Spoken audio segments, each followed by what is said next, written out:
Cette chronique vous est présentée par Toyo Tires, en collaboration avec Desharnais, le connaisseur, membre du réseau .S. Chez Desharnais, la mécanique, les pneus, on connaît ça.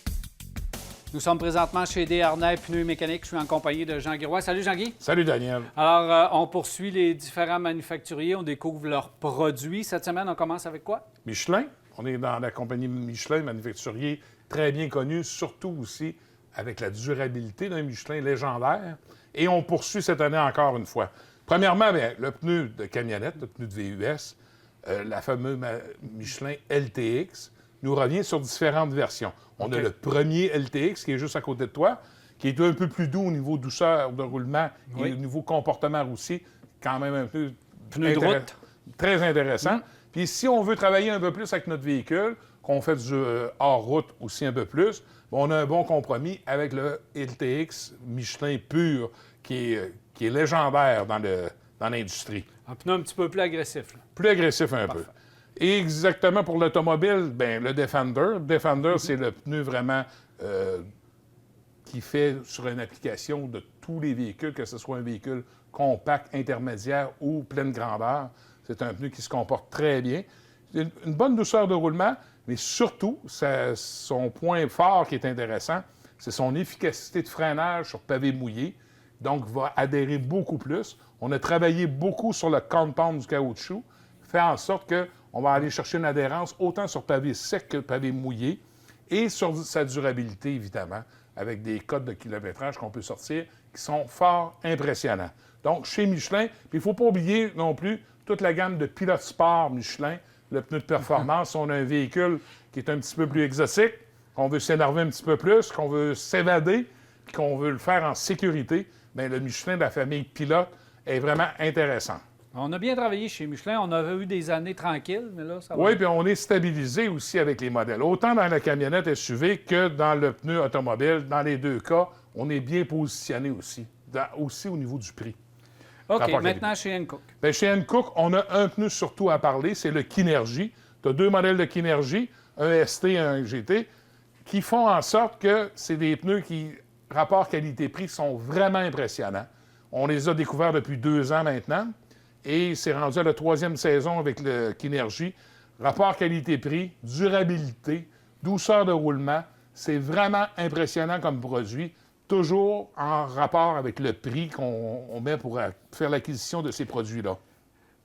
Oui, bien, je voulais juste revenir sur le fait de la perception d'Hankook, parce que au début, on les a connus comme équipementiers. On arrivait sur des véhicules... Ils ont été très défaillants. C'est ça. Ils arrivaient avec des pneus de moindre qualité, montés en pneus d'origine chez différentes marques de manufacturiers.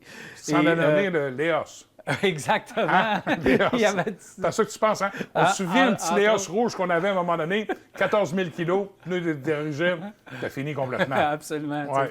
Donc là, mais c'est ça. Mais là, Hankook, on est en train de changer l'image. Puis tu as raison en disant ça. Tu sais, entièrement raison. Puis je pensais à la même chose que quand tu as sorti ça. C'est sûr et certain que Hankook, historiquement parlant, il a fallu qu'ils s'adaptent, qu'il a fallu qu'ils changent leur procédé. Mais je peux te dire une chose, c'est une compagnie qui me fait penser, dans l'automobile, on peut le comparer à Hyundai. Hein? On se souvient tous des Hyundai Pony, hein, à pointe, avec condenseur.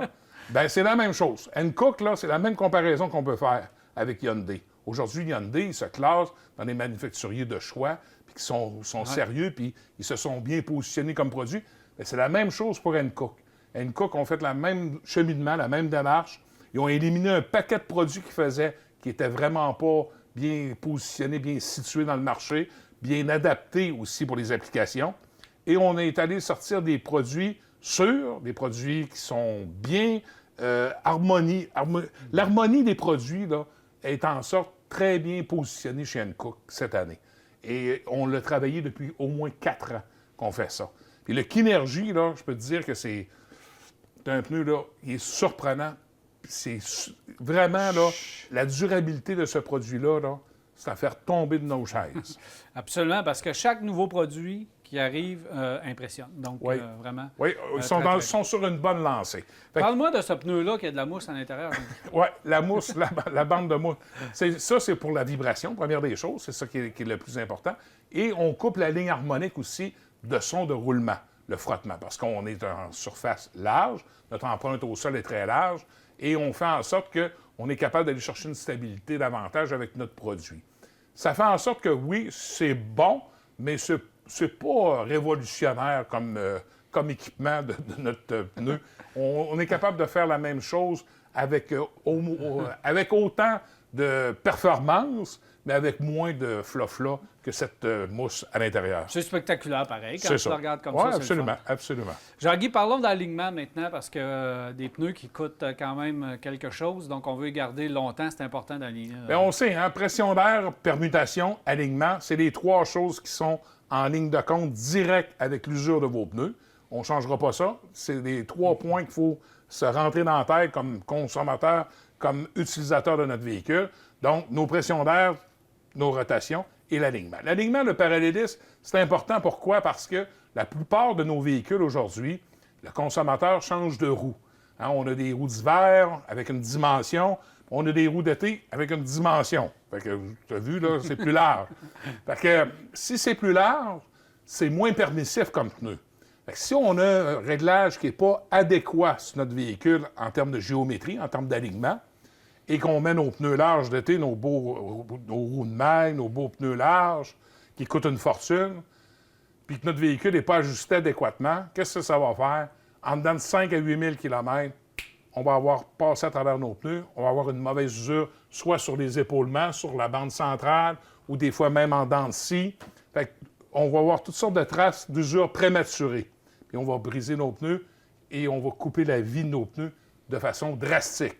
Il y a une autre chose, Jean-Guy, je veux te parler concernant l'alignement. C'est lorsque le technicien fait le travail sur le véhicule, il peut voir aussi d'autres défauts. Une pièce de direction, une pièce de suspension qui est défaillante.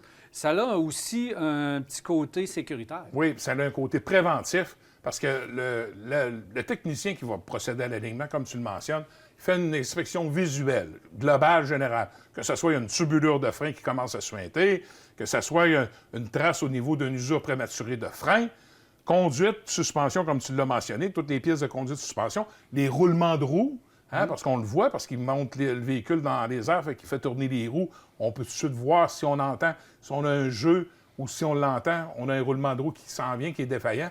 Puis, en mécanique, il ne faut pas se cacher, c'est que si on intervient à temps, on sauve de gros sous.